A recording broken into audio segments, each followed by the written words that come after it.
Am I the antagonist because my sister talks shit about my kid? My sister, who is now 31 years old, has been spoiled throughout her entire life. Our grandparents always gave her whatever she asked for, without any hesitation. This resulted in her depleting her entire trust fund of $90K in less than a year when she turned 18 and started using drugs. Due to her drug addiction, she lost custody of her first child. However, she managed to get sober and now has 2 young children, aged 1 and 3. 9 months ago, I had my first child, and we have been struggling financially ever since. We cannot afford daycare, so we rely on either my dad or my in-laws to watch our child while my husband and I work full-time. Occasionally, my dad also takes care of my sister's kids. Despite my sister earning more money than my husband and me combined, she constantly asks my dad for financial assistance. A few years ago, my dad paid $10K for a car for her, which she promised to repay but never did. This year, he bought her another car worth $40K, and once again, she made empty promises to pay him back and has not contributed anything. A few months ago, my car broke down, and my dad bought it back for sentimental reasons. It belonged to his late mother. We used the money from selling it as a down payment for our other car. The only reason we are not extremely poor is that my dad inherited his mother's house when she passed away, but instead of moving in, he offered it to my sister to live in rent-free. However, she declined because the house was messy, so my dad allowed me to move in instead. I cleaned it up, and now it is a nice house for us to live in. Story.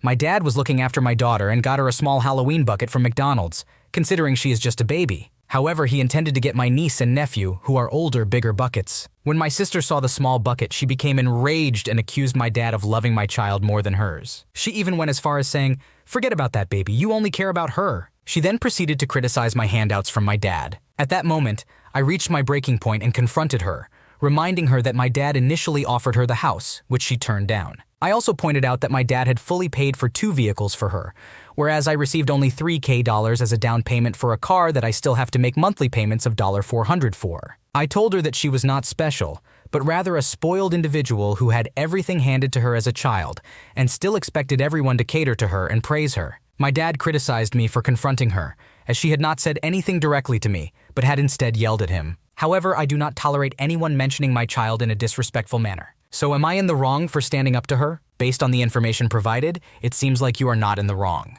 Your sister has a history of being spoiled and entitled, while you are struggling financially and taking care of your child on a tight budget. Your dad has consistently helped your sister financially, even to the point of buying her cars, while you have received much less assistance. It is understandable that you would be frustrated and upset when your sister lashes out at your dad and throws your child's name into the argument. It is important to stand up for yourself and your family in situations like this. Am I the antagonist for being upset about my boyfriend's reaction to me getting into a car accident in his vehicle? I'm 22 years old and currently have a learner's permit. I'm waiting to take my exam on November 15th. I live in the city where parking is extremely difficult, so it's often necessary to move your car in the morning. Due to my boyfriend being a night owl and wanting to practice parking, I have been moving his car for him. However, on Sunday, after only having 3.5 hours of sleep, I woke up feeling exhausted. Despite this, I found what I thought was a great parking spot and left the car there. Later in the day, we discovered a $175 ticket for parking near a fire hydrant, which I paid. This upset me greatly, and I told my boyfriend that I didn't want to continue moving his car in the mornings or driving it. On Monday night, he asked me once again to move his car in the morning. I refused, reminding him of the parking ticket situation. He persisted, and I made a deal that if I moved his car, I would be allowed to use it to go grocery shopping the next morning. He agreed, so I reluctantly moved his car the following day, still feeling frustrated. However, I decided not to go to the grocery store after struggling to find parking within 10 minutes. On my way back home, I was T-boned in the middle of an intersection. I pulled over, turned on my hazard lights, and immediately started trying to contact my boyfriend. Unfortunately, he didn't answer. A pedestrian tapped on my window, informing me that the person who hit me had fled the scene after briefly checking the damage. The car sustained several damages, including a missing hubcap, a large scratch on the side, and a leftward veering wheel. When my boyfriend woke up and asked what happened, I panicked and couldn't explain properly. I reacted poorly and even attempted to shift blame onto him, stating that none of this would have occurred if he hadn't asked me to move his car. Upset, he promptly left my apartment and we remained distant throughout the day. Later that evening, I was finally able to properly explain the situation. I will be covering the cost of the damages, but I feel upset by his initial reaction. When I mentioned that he seemed more concerned about the car than my well-being, his response was, "Well, you appear to be fine." My boyfriend is extremely angry with me regarding the car damage and my reaction. I admit that I completely messed up with how I handled everything, but I did not anticipate being involved in a car accident. Given these circumstances, am I the antagonist, am I the asshole, for feeling upset that my boyfriend is mad at me for getting T-boned while driving his car? You had already expressed your concerns about moving your boyfriend's car and driving in general, and he continued to ask you to do it despite the parking ticket incident. You even compromised by agreeing to move his car if you could use it for grocery shopping. It was unfortunate that you got into an accident, but it was not your fault, and you couldn't have predicted it. Your boyfriend's reaction was insensitive, as he should have shown more concern for your well-being after the accident. Instead, he seemed more upset about the damage to his car. It's understandable that you were upset with his priorities at that moment. Overall, it seems like your boyfriend should be more understanding and supportive in this situation, rather than getting angry at you. Am I the antagonist for confronting my parents for helping and covering for my brother, who traded my BFS boat for his own personal vehicle while I was away? For context, my boyfriend, 23, is an avid fisherman and loves boating. His father went half on a really nice older model 19 Grady white boat for his birthday a few years ago. Last winter, my boyfriend and I decided we were going to move to Alaska and pursue our career goals in a state we've always dreamed of living in. We are both originally from the Northeast, so this was a big move for us. It wasn't realistic for us to bring the boat to Alaska since we decided we were going to drive across the country, so we stored it at my parents' house with the idea that we would eventually sell it. My boyfriend decided on a price of around $2,500 or $3,500 for the boat, after my parents convinced him it would never sell otherwise. By the end of the summer, I get a phone call from my father that some guy came over and was interested in the boat. So we gave him a firm price of $2,500 or $3,500, like we had originally said earlier in the summer. I get a text later that he put $2,000 in my bank account. My boyfriend was very upset, but he shrugged his shoulders and said it's done and over with. I don't care anymore. Fast forward to now, fall 2023, and I travel back home to see my family for a month. My sister was doing my hair one day, and she asked me if I knew what happened with my boyfriend's boat. I said yes, it got sold, but for less than we wanted. She sighed and told me that's not the whole story. Apparently my brother, 18M, decided it was a fantastic idea to trade my boyfriend's boat in for a truck for himself, with the idea that he would get the $2,000 together to pay for the boat and act like another person bought it. My father didn't stop him, yet encouraged it because he needed a vehicle for his new job that he recently got. My mother discouraged this from happening, but they didn't listen to her. Throughout the summer, my brother kept reassuring my parents that he would get the money together to send to us, but he never did. So my parents covered for him, saved $2,000 of their own money, and covered for him. Keep in mind, this was less than we originally wanted for the boat. Not only did they go behind my back and trade my boyfriend's boat without our permission for their own personal gain, but my parents covered for him and tried to keep it a secret. I confronted my parents the other night a few days before I was leaving back to Alaska, and it was a nightmare. They kept saying they had no other choice and that they would do the same for me. My mother also accused me of bringing this whole situation up because I want money from them, which is not the case. I wanted an apology, which I never got. I feel betrayed, and I don't think I can ever trust them again. Fast forward to today, I'm leaving home, and neither one of them said goodbye to me. They've managed to gaslight me into thinking this was my fault because apparently it would have never sold otherwise. I still haven't told my boyfriend, but plan on it when I get back. Am I the asshole for possibly ruining our relationship? You are not at fault for feeling betrayed and hurt by your parents' actions. They went behind your back, traded your boyfriend's boat without your permission, and then covered for your brother's irresponsibility. Their actions were deceitful and disrespectful towards both you and your boyfriend. Asking for an apology is reasonable, and it is clear that their lack of remorse and gaslighting has further strained your relationship. It is important to communicate with your boyfriend about what happened and how it has affected you. Trust and openness are vital in any relationship, and sharing this information with him will allow you both to process and navigate this together. While it may be a challenging situation, it is not the end of your relationship if you both approach it with understanding and empathy. Your parents' justifications and accusations of you seeking money are attempts to deflect their own culpability. It is essential to establish boundaries and address the issue honestly with them if you wish to repair your relationship in the future. Am I the antagonist for denying a woman's son on a water park ride for exceeding the weight limit? I was nearing the end of my shift at a water park when a woman came up to the ride with her 4 children.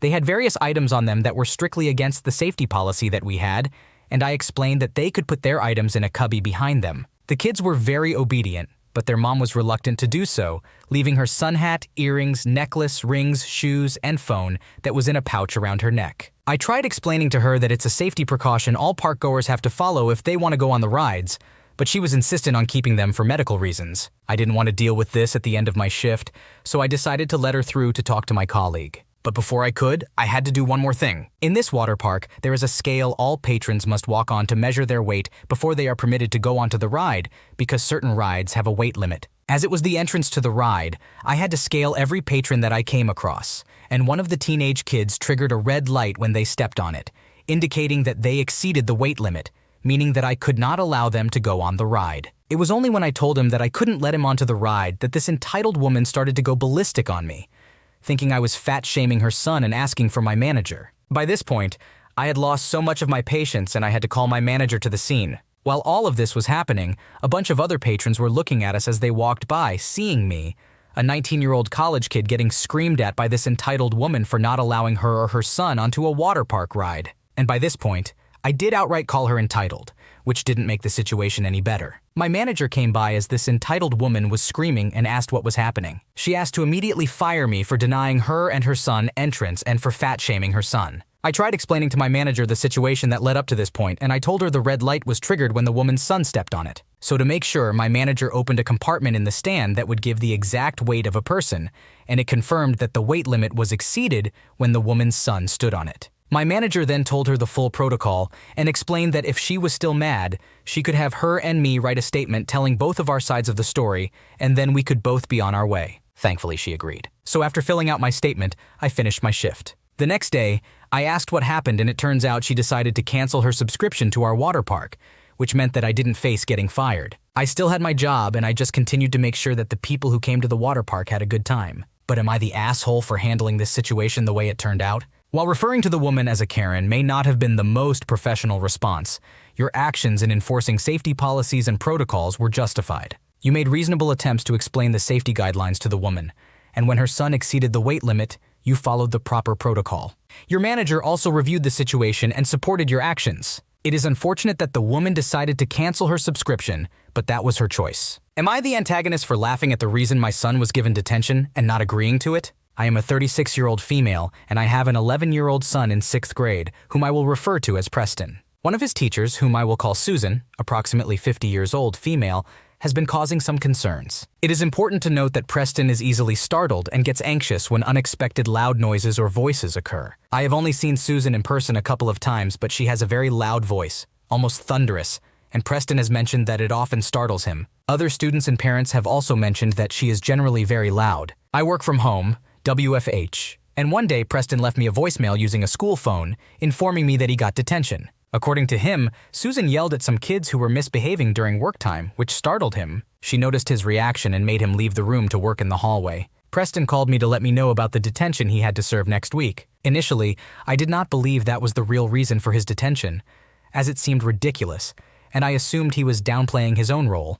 He often does that when explaining his side of the story when in trouble. So during recess, while I was on lunch break, I decided to call Susan to hear her side of the story. To my surprise, everything she said matched exactly what Preston had told me. I was taken aback and ended up laughing on the phone before uttering any words. Susan was annoyed and asked me what was so funny. I responded that I had been so convinced that Preston was lying, as the reason for his detention seemed absurd, and that he should not be punished just for being startled. Susan insisted that this was not a suggestion and accused me of being obtuse. I stood my ground and asked her how she would feel if her boss yelled loudly at her colleagues, causing her to be startled, and then proceeded to penalize her by docking her pay or some other punishment. I also mentioned that I doubted she did anything to discipline the kids she initially yelled at after noticing Preston's reaction. There was a moment of silence, and for a moment I thought I had made her reconsider. However, she then insisted that failure to serve detention would result in suspension or worse. I informed her that I would fight her and the school if it came to that, and then I hung up. I have no intention of punishing Preston just because he got startled.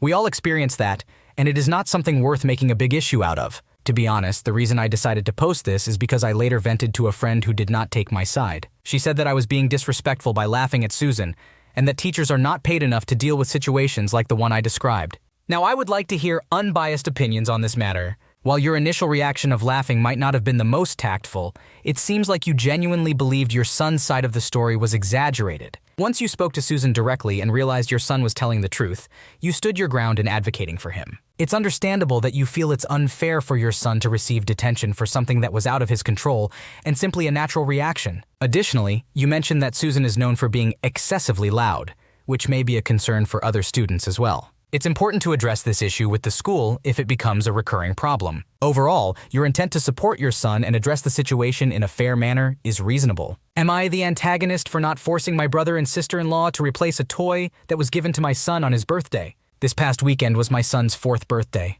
We had a small party at our house with mostly family and a few close friends. There were about 10 kids there, including my brother's 2 daughters. aged 5 and 7. After opening the presents, the kids were playing with the toys my son received. Overall, they were playing well, but my brother's daughters got into an argument over a toy they both wanted. We managed to calm them down and everything seemed fine. As the party was winding down and people were leaving, I started cleaning and organizing. That's when I realized that the toy my nieces were playing with had gone missing. I asked them if they knew where it was since they were the last ones I saw playing with it. The older one said she saw the younger one take it. I asked the younger one, but she kept insisting she didn't know where it was. My brother and sister-in-law searched through their bags and belongings and couldn't find it, so we are pretty sure they didn't have it. After everyone left, we searched our house thoroughly but couldn't find the toy anywhere. We've cleaned the whole house since the party, but we have no clue where it is or what my niece did with it. My son received plenty of other presents, so he's not too upset about it. However, he has been asking about it and helping us look for it. We've been telling him that his cousin might have hidden it somewhere,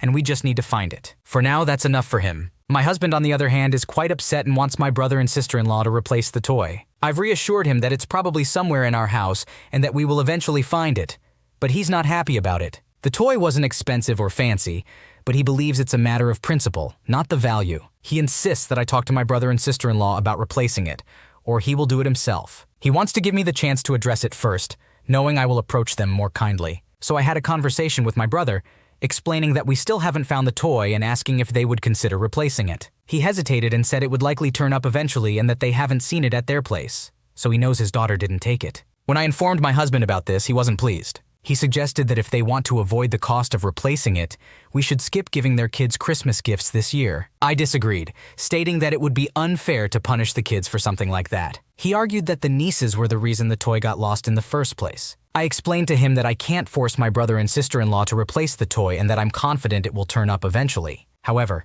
he's determined that I should force them to replace it or threaten them with the absence of Christmas gifts for their kids. I feel that taking such measures is excessive. It is unfortunate that the toy went missing, but it does not seem fair to hold your brother and sister-in-law responsible for replacing it. Accidents happen, especially with children around, and it is not necessary or productive to resort to threats or punishing their children over a missing toy. Your husband is highly reactive and is overreacting to a situation that can likely be resolved by continuing to search for the missing toy. It is not fair to put pressure on you to force your brother and sister-in-law into replacing it or threatening to withhold Christmas gifts. It is important to stay calm, keep looking for the toy, and handle this situation with understanding and patience. If your son was not too upset about it and understands that it may have been accidentally misplaced, it would be best to follow his lead and reassure him that it will turn up eventually. Thanks for watching. When you subscribe, make sure to hit the bell to turn on notifications so you never miss a video. To finish listening to all the stories, check out the playlist in the description.